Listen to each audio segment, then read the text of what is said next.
여러분하고 인사합니다. 성도님의 얼굴을 뵈니 하나님의 얼굴을 뵙는 것 같습니다.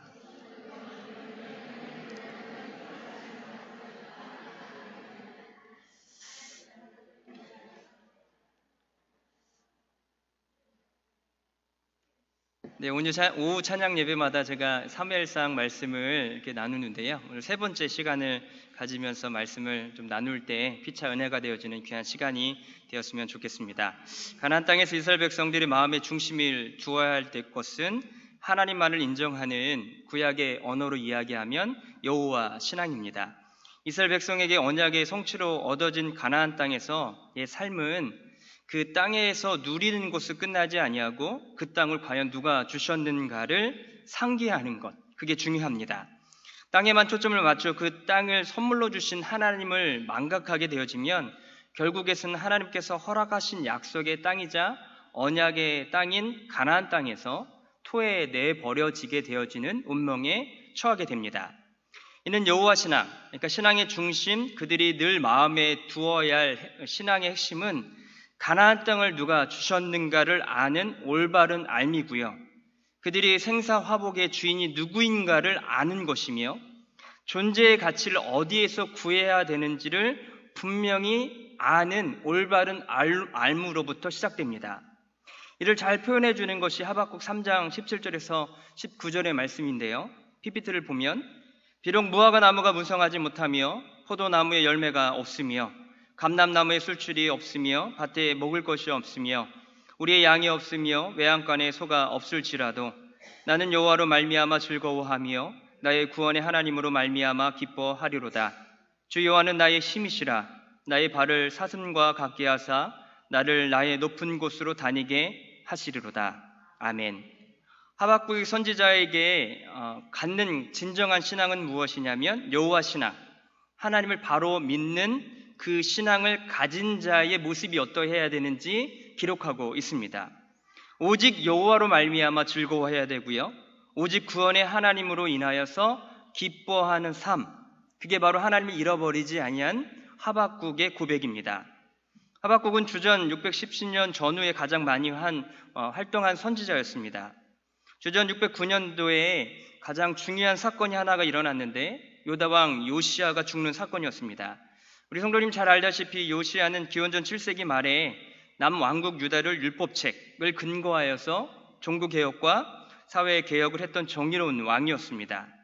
하나님을 경외했던 요시야 왕이 죽게 되자 다시 남유다는 걷잡을 수 없는 종교적 타락, 도덕적인 부패, 사회적 혼란이 이어졌습니다. 의인이 핍박을 받을 수밖에 없고요. 정의와 공의가 천대받는 망국으로 치닫게 되어지자 하나님께서는 유다를 징계하는 막대기로 갈대아 사람을 보내주셨다고 하박국 1장 6절에 우리에게 말씀하고 있습니다. 하박국에서 우리에게 말씀하시는 것은 간단합니다.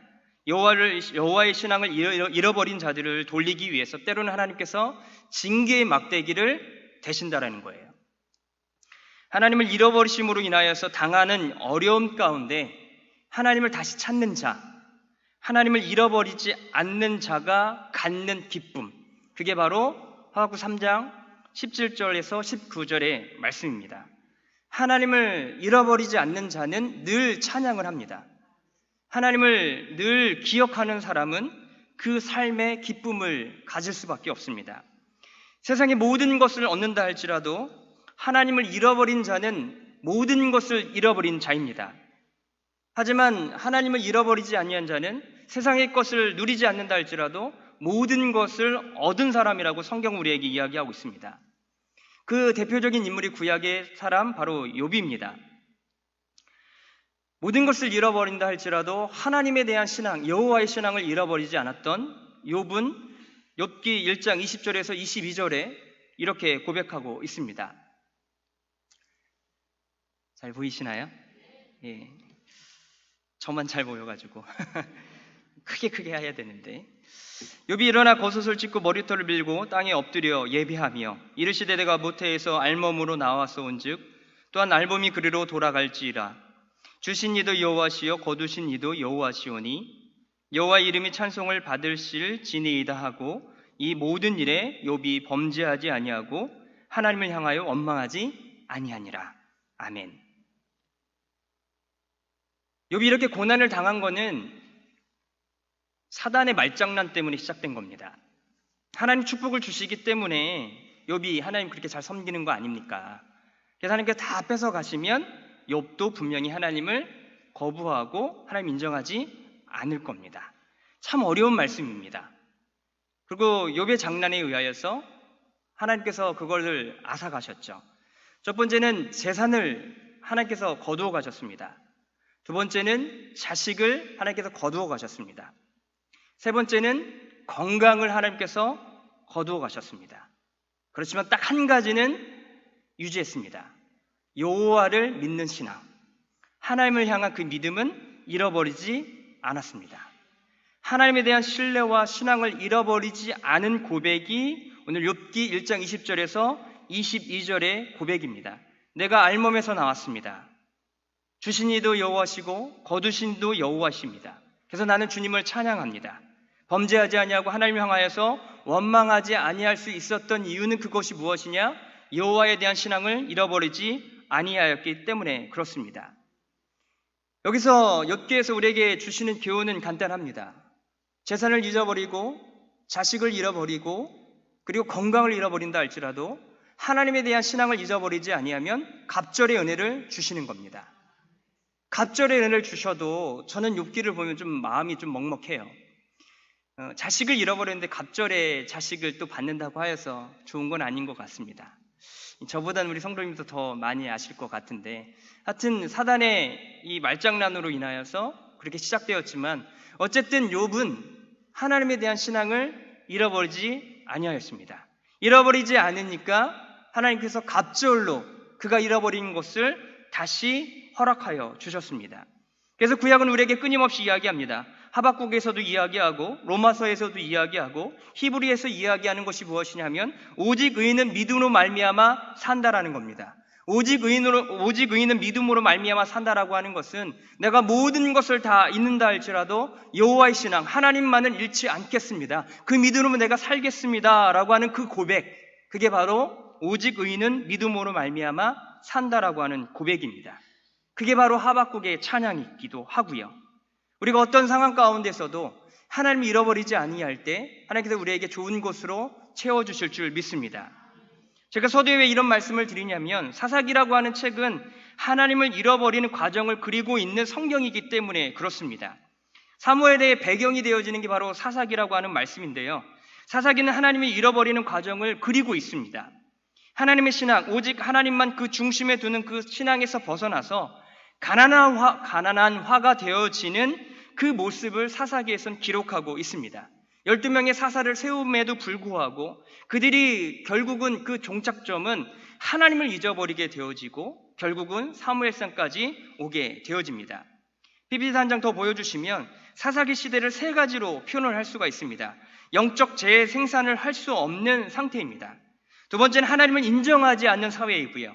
양분화되어지는 이 신념들이 정당화에 되어지는 사회, 그게 바로 사사기의 사회입니다. 의인과 악인이 있지만 존재하지만 의인이 고난을 받는 곳, 그게 바로 사사기 시대입니다. 부익부, 빈익빈이 존재하는 곳이 바로 사사기라고 볼 수가 있습니다. 이런 사사기 시대 가운데 다시 하나님의 왕대심과 통치를 회복하기 위해서 한 사람을 세우는 그게 바로 다윗이라고 하는 사람이고 그 다윗을 기름 부어 세우기 위해서 또 한 사람을 하나님께서 세우시는데 바로 사무엘이라고 하는 사람입니다. 사무엘은 그 한 사람을 세우는 일로 시작하고 있고요. 그 이야기로 펼쳐나가고 있습니다.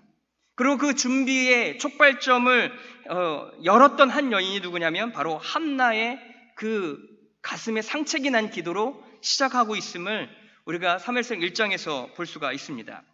영적으로 꺼져가는 풍전등화와 같은 현실 속에서 한 여인이 격동케 되어지는 이 한 많은 이 기도를 통하여서 소망의 빛이 다시 한번 펼쳐지고 있음을 우리가 성경에서 읽는 사람이라고 한다면 누구나 다 볼 수가 있는 것이죠.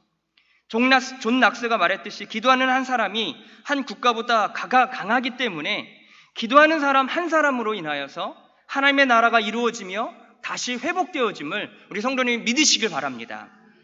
하나님의 왕대심과 다스림의 재회복은 한나의 개인적인 문제로 시작되고 있음을 우리가 성경에서 발견할 수가 있습니다. 이 개인의 문제를 넘어서 하나님을 깊이 경험하는 이 기도를 통하여서 하나는 하나님의 마음을 알게 되어졌고요. 하나님의 소원이 무엇인지를 알므로 인하여서 하나님께서 한나에게 어렵게 주신 이 사무엘을 작정하고 서원할 수가 있게 되어집니다. 이런 일련의 과정을 통하여서 하나는 하나님을 더욱 깊이 알게 되어지고 하나님을 높이 찬양하게 되어지는 그런 귀결점까지 가게 됩니다. 한나가 개인의 원통함을 풀기 위해 시작했던 기도는요, 찬양으로 갈무리할 수 있었던 이유가 무엇일까요? 이 애통함, 그리고 이 브릿나의 이 격동케 되어지는 평생의 그 아픔을 가지고 하나님께 기도하러 나갔는데 결국 오늘 본문을 보니까 찬양으로 응답을 받고 끝나고 있습니다. 어떻게 이럴 수가 있을까요? 기도하는 사람이기 때문에, 신앙이 좋기 때문에? 그렇지 않습니다. 한나는 이 깊은 상책이 난 이 마음을 가지고 하나님께 나아갔을 때 하나님을 깊이 경험했기 때문에 그렇습니다. 1년 전에 매년제에 한나가 소원을 드리고 이튿날 라마의 집에 돌아간 후에 임신하였다고 1장 20절, 21절부터 쭉 이야기하고 있습니다. 21절에 언급한 매년제 때에 사무엘은 생후 석 달도 되지 아니하는 영화로 좀 추정하고 있습니다. 실로에서 자신 없이 살기에는 너무 어리다라고 생각한 거예요. 그래서 사무엘이 태어난 이후에 바로 실로에 보내지 아니하고 어느 정도 젖대는 때까지 이 어머니 한나가 사무엘을 키우기 시작합니다. 그 한나의 고백에 엘가나도 반응을 했던 것 같습니다. 그래서 23절에 보면 이렇게 말씀하고 있습니다. 그의 남편 엘가나가 그에게 이르되 내 그대의 소견에 좋은 대로 하여 그를 젖대기까지 기다리라. 오직 여호와께서 그의 말씀대로 이루시기를 원하노라 하니라. 이에 그 여자가 그의 아들을 양육하고 그가 젖대기까지 기다리다가, 이 엘가나의 이 고백이 썩 좋은 인상은 아닙니다. 우리 성도님들 성경을 많이 읽으시니까 아시겠지만 그대의 소견대로 좋은 대로 해라. 어디에서 나온 말이죠? 사사기에서 나온 말입니다. 자기가 소견에 오른 대로 왕이 없으므로 했던 그 고백이 지금 엘가나의 고백입니다. 한나, 당신이 원하는 대로 하십시오 라고 하는 이 고백이 한나가 꼭 자기 멋대로 하는 것 같지만 그렇지 않습니다. 왜냐하면 그 하반절을 보게 되어지면 오직 여호와께서 그의 말씀대로 이루어 주시기를 원하노라. 대비되어지는 말씀이 아니라 하나님의 말씀을 이해하고 하나님의 마음과 소원을 아는 그 한나의 그 소견이 바로 하나님의 뜻이고 하나님의 마음이었다라고 성경 우리에게 말씀하고 있는 겁니다. 여호와를 잃어버린 자들에게 자기 소견은요, 하나님과 상관없는 삶입니다. 하지만 하나님과 동행하는 하나님의 여호와의 신앙을 갖고 있는 한나의 이 고백은 하나님의 뜻을 성취하는 고백이라고 볼 수가 있습니다. 하나님이 잃어버렸느냐, 잃어버리지 않았느냐에 따라서 그 고백은 전혀 다른 열매를 맺을 수가 있습니다. 오늘 24절을 보면 젖을 뗀 후에 그를 데리고 올라갈새 숫소 3마리와 밀가루 1에버와 포도주 1 가죽 부대를 가지고 실로 여호와의 집에서 나갔는데 아이가 어리더라. 이 순간은 한나에게 최고 감격스러운 순간이었습니다. 이 제사 의식을 통하여서 이제 이 자신이 하나님께서 주신 이 사무엘을 하나님께 드리는 이 절정의 이 고백입니다. 하나님께서 자신의 원통함 그리고 이 어려움을 해소해 주었기 때문에 사무엘상 2장 이야기에는 찬양이 있는 것이 아니라 한나에게 중요한 전환점이 하나가 생긴 거예요. 그게 무엇이냐면 고통으로 하나님께 나아갔더니 새로운 하나님을 깨닫게 된 거예요. 그래서 사무엘을 바쳤을 때의 한나의 이 마음은 전혀 다른 마음이에요. 하나님께서 주신 그 선물에 대한 거에 대한 감격이 아니라 선물을 주신 하나님에 대한 깨달음, 그 하나님에 대해서 더 깊이 알므로 인하여서 드렸던 찬양이 오늘 본문에 나와 있는 사무엘상 2장의 고백이라고 볼 수 있습니다. 한 절씩 찬찬히 한번 살펴보도록 하겠습니다. 2장 1절을 보니까 한나가 기도하여 이르되 내 마음이 여호와로 말미암아 즐거워하며 내 뿔이 여호와로 말미암아 높아졌으며 내 입이 내 원수들을 향하여 크게 열렸으니 이는 내가 주의 구원으로 말미암아 기뻐함이니이다. 한나는 자신의 이 상책이 난 마음 가지고 하나님께 나갔을 때 응답을 받았잖아요. 사무엘을 응답을 받았습니다. 그리고 젖된 그 시점에 사무엘을 바쳤는데, 학자들은 2살부터 9살까지라고 이야기하는데, 제가 볼 때는 9살까지도 가지도 않았고 2살 정도 되지 않았을까 추측해 봅니다. 아들을 바칠 때 지금 한나는 너무 기뻐하고 있습니다. 이 기쁨의 근원이 뭘까요? 기도 응답되었기 때문에? 아들을 얻었기 때문에? 그렇지 않습니다. 브릿나에게 원수를 갚았기 때문에? 그것도 아닙니다. 오늘 1절에서 이야기하는 건 뭐냐면 여호와로 말미암아 주의 구원으로 기뻐한다라고 기록하고 있습니다. 한나가 기뻐하는 것은 하나님께서 응답하신 사무엘 때문에 기뻐하는 것이 아니라, 그 선물에 대한 손 때문에 기뻐하는 것이 아니라 하나님을 깊이 경험하였기 때문에 그렇습니다. 다시 말씀드리면 기도 응답 때문에 기뻐하고 찬양하는 것이 아니라 그 응답하신 하나님을 깊이 경험하고 그 하나님에 대해서 이해하기 시작하기 되었기 때문에 기뻐할 수 있었다라고 이야기합니다. 이 기쁨의 감정은 원통함이 푸는 감정이 아니에요. 이 선물을 주신 하나님으로 인하여서 얻는 샘솟는 기쁨이라고 볼 수가 있습니다. 우리 성도님들 이런 경험 하셨잖아요. 너무나도 어려워가지고 힘들어가지고 막 기도하다가 말미에 찬양으로 끝나는 기도 경험해 보셨죠? 이게 바로 지금 한나의 기도인 거예요. 너무 슬픈 거예요. 자신 인생이 너무나도 슬픈 거예요. 그래서 하나님 외에는 이해할 수 있는 사람도 없고 이해할 수 있는 분도 없고 더 이상 갈 데가 없는 거예요. 그래서 하나님께 기도하기 시작하는 거예요. 원통함을 가지고 울면서. 그런데 하나님께서 그 마음을 어루만져 주시는 거예요. 그리고 그 깊은 기도를 통하여서 하나님이 어떤 분이신지를 깨닫게 되어지는 거예요. 그런 이후에 기도가 어떻게 바뀌는지 아시죠? 하나님을 막 찬양합니다. 이 A라고 하는 기도 제목을 가지고 기도하다가 하나님을 갑자기 찬양하기 시작해요. 이건 제가 설명해 드리지 않아도 아시잖아요. 이유가 뭘까요? 응답되었기 때문에? 그렇지 않습니다. 물론 본문은 한나에게 사무엘이라고 하는 응답을 주셨지만 그 기도 제목을 가지고 막 기도하는데 갑자기 하나님을 찬양하는 것으로 바뀌기 시작해요. 왜냐? 하나님을 알기 시작하기 때문에, 하나님을 경험하기 때문에 그렇습니다. 신앙인에게 최고의 기쁨은 무엇이냐? 기도 응답이 아닙니다. 바로 하나님을 아는 신앙이에요. 하나님을 더 깊이 아는 것, 하나님을 더 높이 아는 것, 하나님을 더 넓게 아는 것. 그 기쁨으로 인하여서 우리 신앙생활이 기쁠 수가 있고 우리 신앙생활이 신날 수가 있는 이유가 바로 여기에 있는 겁니다. 더 보겠습니다. 이렇게 고백합니다. 하나님에 대해서 이렇게 계속적으로 10절까지 한나가 고백해요. 2절입니다. 여호와 같으신 거룩하신 이가 없으시니 이는 주밖에 다른 이가 없고 우리 하나님 같은 반석도 없으심이니이다. 3절 보겠습니다. 심히 교만한 말을 다시 하지 말 것이며 오만한 말을 너 입에서 내지 말지어다. 여호와는 지식의 하나님이시라 행동을 달아보시는 분이시다 라고 이야기하는 거예요.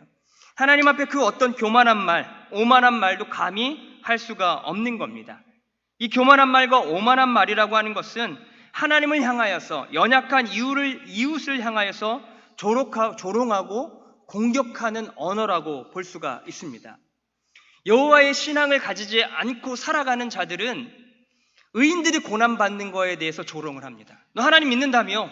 네가 믿는 하나님이 있는데도 불구하고 네 삶은 왜 그 모양 그 꼴이냐라고 조롱하지만 하나님 지식의 하나님이시고 하나님의 행동을 달아보시는 하나님이라고 이야기할 수가 있습니다. 이게 지식으로 되나요? 우리 성도님들?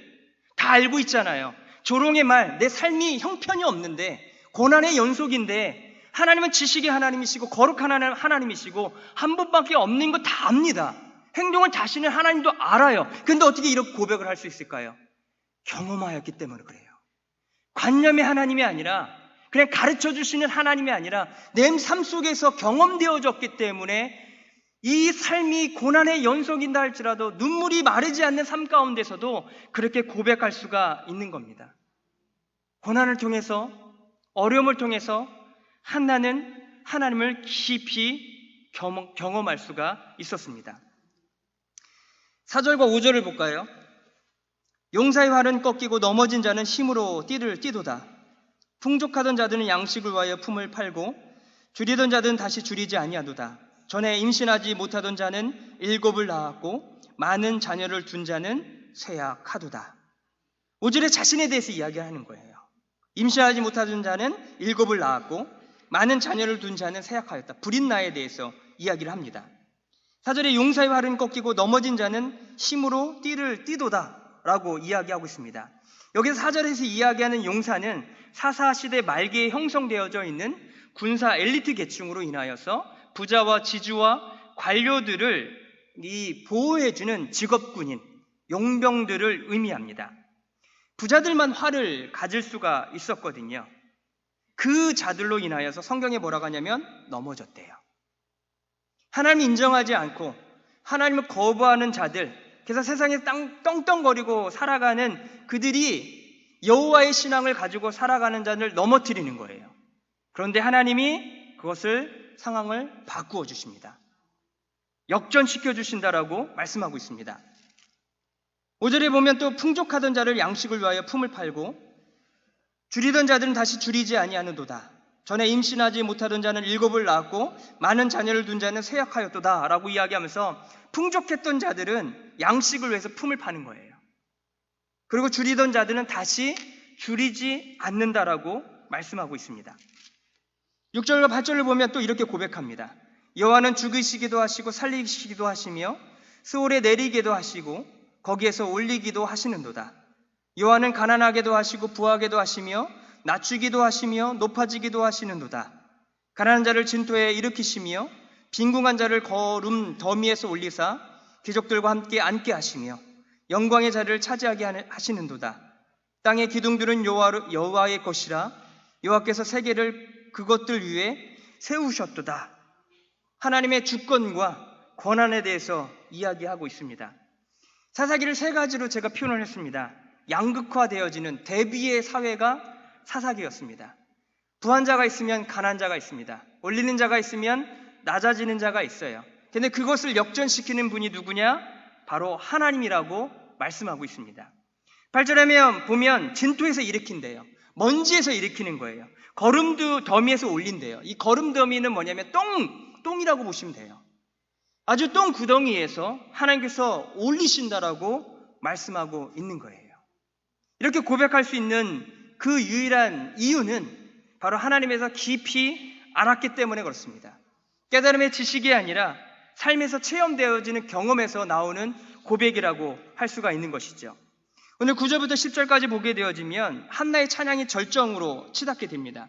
그가 그의 거룩한 자들을 발을 지키실 것이요 악인들을 흑암 중에서 잠잠하게 하시리니 힘으로는 이길 사람이 없음이로다. 여호와를 대적하는 자는 산산이 깨어질 것이라 하늘에서 우레로 그들을 치시리리다. 이로다. 여호와께서 땅끝까지 심판을 내리시고 자기 땅에서 자기 왕에게 힘을 주시며 자기의 기름 부음을 받은 자의 뿔을 높이시리로다. 의인대로 살아가는 하나님의 여호와의 신앙을 가지고 살아가는 자들 성경에 뭐라고 이야기하냐면 보존하고 보호하신다라고 말씀합니다. 하지만 여호와의 신앙을 잃어버린 시편 1편 6절에 이야기하는 무릇 의인들의 길은 여호와께서 인정하시나 악인들의 길은 망하리로다 라고 하는 이 말씀이 성취되어진다라고 고백하고 있는 것입니다. 오늘 본문의 핵심은 간단합니다. 하나님을 잃어버릴 것인가 찾을 것인가? 우리가 고난 가운데 하나님을 더욱 의지할 것인가 하나님께 멀어질 것인가? 이것을 지금 우리에게 도전을 주고 있는 겁니다. 한나의 이 고통을 가지고 나아갔습니다. 그리고 하나님을 더 깊이 경험하였습니다. 하지만 불인나는 똑같은 고통 가운데 하나님께 나아가지 아니하고 멀리 나간 것입니다. 우리 성도님은 어떤 것을 선택하시겠습니까? 고난 가운데 하나님께 나아가 하나님을 깊이 경험하시는 것을 선택하시겠습니까? 아니면 고난의 연속 속에서 내 인생 가운데 하나님은 없습니다. 긍휼하심은 없습니다. 라고 고백하며 주님을 저주하며 떠나시겠습니까? 하나님은 어떤 사람에게 주목하고 계시냐? 고난 가운데 그럼에도 불구하고 지금 삶이 그대로 확 회복되어지지 않는다 할지라도, 고난의 연속의 그 삶을 살아간다 할지라도 그래도 주님을 의지하고 주님을 바라보는 그 믿음의 사람들을 주님께서 기억하고 있는 겁니다. 한나의 찬양은 하나님을 기억하는 찬양입니다. 하나님을 경험한 찬양이고요. 그냥 머리로만 아는 것이 아니라 실제적으로 경험한 찬양이라고 볼 수가 있습니다. 오늘 한나의 기도를 통하여서 우리가 알 수 있는 것은 개인의 기도를 넘어 한 민족의 장래를 위하여서 기도하는 것으로 바꾸셨다는 거예요. 아들 하나 달라고 하기 위해서 기도했던 것이 이제 그 사무엘을 나라로, 그리고 제사장을 바침으로 인하여서 그 나라가 다시 한번 하나님의 통치와 다스림과 하나님의 왕되심을 회복하게 하기 위해서 바치는 기도로 바꾸셨다는 거예요. 개인의 모성애에서 사회적 모성애로 바뀌는 순간이 바로 이 기도였다는 거예요. 이 한나의 기도를 통해서 우리가 알 수 있는 두 번째는 뭐냐면, 하나님께 주신 선물에만 감격하지 않았다는 거예요. 선물을 주신 하나님을 새롭게 경험했다는 거예요. 우리 신앙생활 하다가 이 믿음의 길에서 이탈하는 이유는 딱 한 가지입니다. 선물에 초점을 맞추기 때문에 그렇습니다. 선물을 주시고 응답해 주시면 너무 신앙생활이 즐겁죠. 근데 하나님이 날마다 주시나요? 우리 어르신들 앉아 계시는데, 저보다 신앙 두세 배 신앙생활 하시는데 하나님께 늘 응답 주시나요? 안 주십니다. 신앙이 깊어지면 깊어질수록 하나님이 잘 안 주시더라고요. 저만 느끼는 건가요? 그래서 이런 이야기도 있습니다. 가장 기도 응답이 언제 잘 되냐? 새신자, 새가족 5년이 딱 됐을 때 하나님께서 웬만하면 다 들어주셔요. 그래서 우리 성도님들 긴급한 기도 제목 있으시잖아요. 그럼 새가족한테 꼭 부탁하십시오. 하나님 웬만하면 다 들어주십니다. 이게 그냥 웃기는 말이 아니라 정말 들어주셔요. 왜냐하면 신앙이 어리니까 막 응답을 해주셔야지만이 하나님은 잘 믿을 거 아니에요. 근데 신앙생활 오래 하다 보면 선물에 의해서 신앙생활 하지 않습니다. 하나님 응답했느냐 안 했느냐에 기복신앙에 가지고 신앙생활 하지 않습니다. 성숙한 크리스찬들은 하나님 때문에 신앙생활 합니다. 주지 않는다 할지라도, 그리 아니하실지라도 오직 하나님으로 인하여서 기뻐하고 하나님으로 인하여서 만족하는 겁니다. PPT 두 번 한번 넘겨주시고요. 시편 119편 71절에 이렇게 이야기합니다. 고난당한 것이 내게 유익이라. 이로 말미암아 내가 주의 율례들을 배우게 되었나이다. 누가 고백하신 줄 아시죠? 다윗이 고백한 거예요. 다윗 인생을 한마디로 얘기하면 고난의 연속이었습니다. 그가 한 것이라고는 그냥 기름 부음 받고 왕으로 세움 받은 것밖에 없어요. 그리고 골리앗 때려잡은 것밖에 없어요. 그래서 고난을 받는 인생이 바로 다윗이었어요. 그래서 다윗이 가장 긴 시편을 기록했어요. 그게 바로 시편 119편이에요. 왜 길게 기록하신지 아시겠죠? 고난을 당했기 때문에 그래요. 고난을 깊이 경험하니까 하나님을 깊이 경험한 거예요. 고난의 깊이가 높아질수록 하나님을 더 깊이 경험할 수 있는 거예요. 그래서 다윗은 고백하는 거예요. 고난당한 것이 내게 유익이라.